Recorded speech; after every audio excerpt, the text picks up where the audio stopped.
What is up, ladies and gentlemen? Today I got a fun 1-3 video at Bally's with a little bit of 2-5 Ameristar sprinkled in there. Turns out that Ameristar game actually rocks, so I'll definitely be back and playing some more there. Hopefully we'll get some footage. Guys, remember, we have an August 17th meetup game. Be there at Bally's Blackhawk, 6 p.m. Play some 2-5 with me. It's a rare game for that place, so no matter what, even if you don't want to meet me, come down, let's play some cards. It'll be a fun, friendly game, so excited to meet some of you guys. So yeah, I hope you guys enjoy the hands. Like, comment, subscribe, and I appreciate you guys for watching. All right, so let's start this one off with some age-old advice. It's that deuces never loses. My father passed this knowledge down to me about 1 millennia ago, and now we can test if this saying will hold true.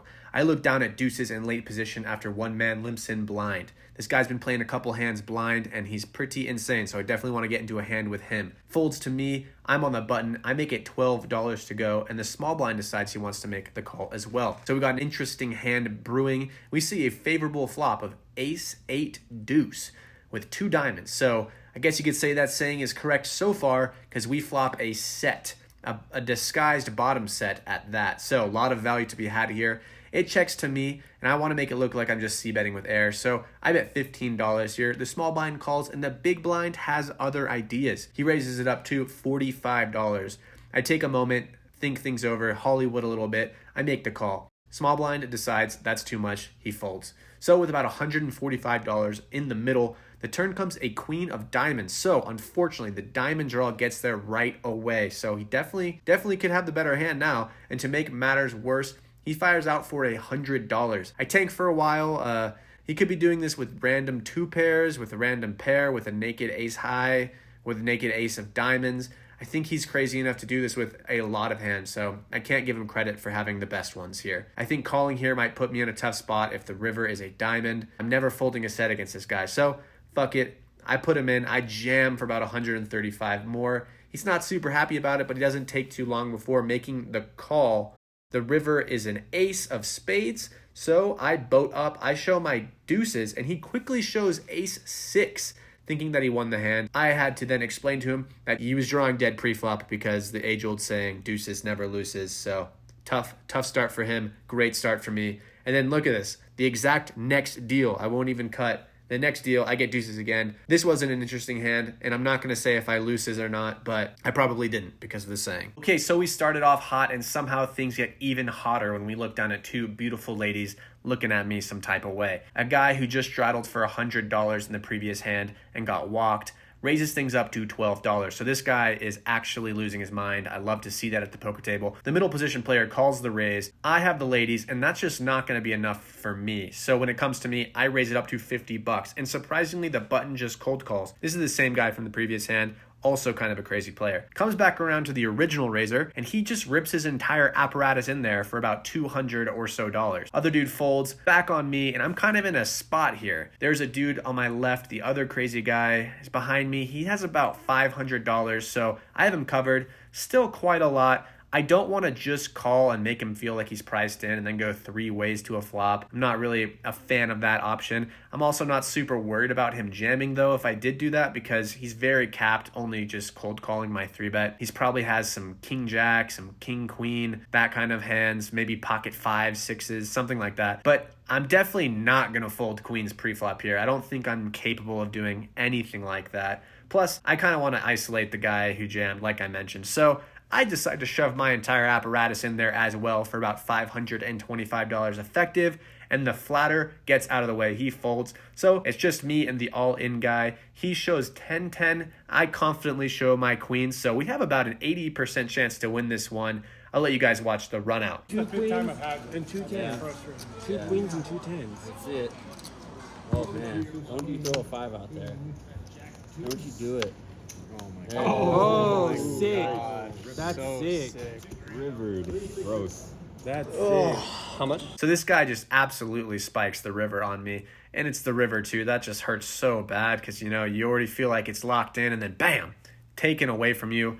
I was in shock. You could probably tell the table was in shock. Pretty funny how a fortunate spot can turn so unfortunate so quickly. But hey, that's poker, and we lose this $500-ish pot. All right, so obviously the first time didn't work so well with queens, but maybe the second time will work out a little better because they just cannot get enough of me. The ladies come back. Hopefully these ones make me some money this time. There's a $6 straddle on, and 2 people make the call. Comes back around to me. You know what I'm doing. I'm raising. It's the obvious choice here. I raise it up to $30 in middle position. Folds around to a self-proclaimed OMC. He was like, hey, look at me. I'm an OMC. And he like showed me his coffee and everything. So he was a cool guy though. Funny dude. But he just kind of clicks it back to me. Basically clicked it back to me. He makes it $75 to go. Folds back around to me. And honestly, I would consider 4-betting here. But against this player type, if I 4-bet, I'm folding out everything worse than my hand plus ace king is probably folding, so I decide to flat. So with $163 in the middle, I see a flop of 8, 6, 10 rainbow. It's not going to be hitting the OMC's 3-betting range at all. So that's kind of nice. I start off with a check since I'm out of position, and he c-bets for $105. You know, aces and kings would be doing this.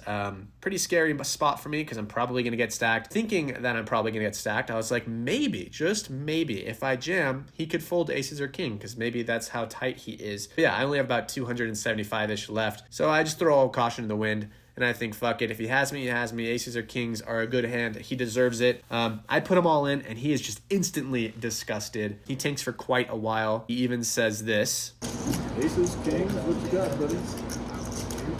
You beat my queens? Come on. So once he says that, I'm just free rolling. This is awesome. Even if he does have queens, like I'm just free rolling a chop right now. So amazing. But he ends up making the fold and showing ace king. He asks to see my cards. I oblige the man. I show him the ladies, and we take down a pretty nice one. And so after that last hand, I went home, I racked up, I did the thing. I got some sleep. I came back a couple days later with a homie, and we checked out the 2-5 game at Ameristar. So it's Sunday. I've heard this game is actually really good nowadays, so I wanted to check it out. And the game did not disappoint whatsoever, so I'll definitely be back at Ameristar playing some 2-5 every so often here. The game was very fun, very soft. Unfortunately, I'm still not allowed to film there, and I'm going to try to talk to the marketing team, see if I could get access there, but I'll make a reproduction of the action because I only played one big hand. I have about $500 in my stack when I look down at queen 9 of diamonds in middle position. I raise things up to $20 and it folds around to the button player who 3-bets me up to 50.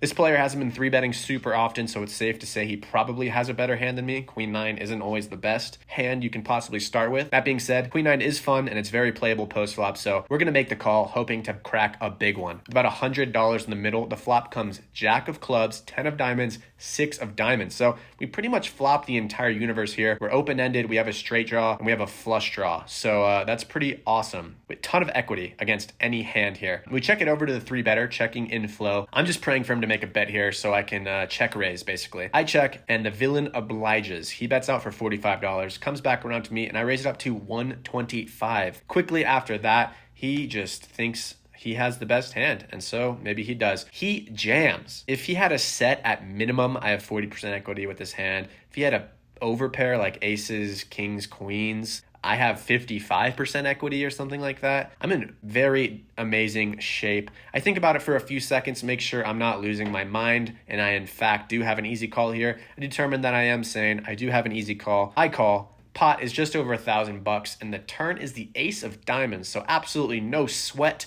I get there immediately. The river is a 9 of clubs, so I have a pair and a flush now. He then flips over first, thinking he's good. He has aces for top set on the turn, and then I quickly show my flush, and we take down a big one, 1,000 plus or something like that. So that's pretty much the only hand I had that was interesting at this table. So after about an hour, 2 hours, something like that, it was quick. The Ameristar game actually broke as some of the whales left the table. So it was time to go back to the promised land, aka Bally's. I walk over there and I sit down at the classic 1-3 streets that I'm more accustomed to nowadays. The table wasn't so great, so I played only about one hand in 20 minutes and then decided to rack up, but luckily the one hand I had was pretty cool. I look down at pocket 4s in late position. Action starts with a guy in early position raising it up to $12. Middle position player calls. I call, and the big blind calls. So we're going 4 ways to a flop with 48 bucks in the middle. We see 7 Jack 5 rainbow. So I'm ready to just toss my almost aces away, but surprisingly, it just checks through. We see a 10 on the turn. Seems like a card over my 4, so it's definitely not ideal. The initial raiser then decides to make a delayed c-bet, something that can mean something sometimes and other times it means something else. So I have no information about what this means from this guy since I just sat down. He bets 15 bucks and I decide to make the call with my 4th pair and everybody else folds. I'm praying for a check so I can just check it back, but he does not. He bets 50 bucks into about 80 bucks. I tank for a while, and then I remember him showing a pretty ass bluff earlier with like ace high against somebody for like 300 bucks. He seems tilted. I think for a little bit. I think when in doubt, put the money in. I put the money in, and by the grace of the gods themselves, he insta-mucks. So I don't even have to show my hand. I just throw my cards away too and collect the pot, rack up, and I make a quick 120 bucks in like 20 minutes. So pretty nice. And then after that, I go home. Pretty fun day of poker, and I'm ready to get things cooking. Oh yeah, guys, I hope you enjoyed those hands. In total, I think we profited about $900 something on the week, so Thursday and a Sunday game. But yeah, guys, I'm back in the swing of things. I'm having a lot of fun playing poker. I'm filming more, I'm playing more like usual, so that is exciting. So look out for future videos, and they're not going anywhere, so that's a good thing. And guys, just to keep everybody in the loop, August 17th, Bally's Blackhawk, 6 p.m. meetup game. Nothing crazy, just a little bit of 2-5. Just come on down, hop on the list. You'll probably see me. Come say hi, do the things. We'll play some 2-5. We'll probably have a table or two. So yeah, guys, I'm excited. And if you want to meet me, if you want to play some 2-5 at Bally's, come on down at August 17th, 6 p.m. So love to meet you guys. And you know what, guys, I appreciate you all for watching. And like, comment, subscribe. Let me know what you think. And yeah, excited to meet you all.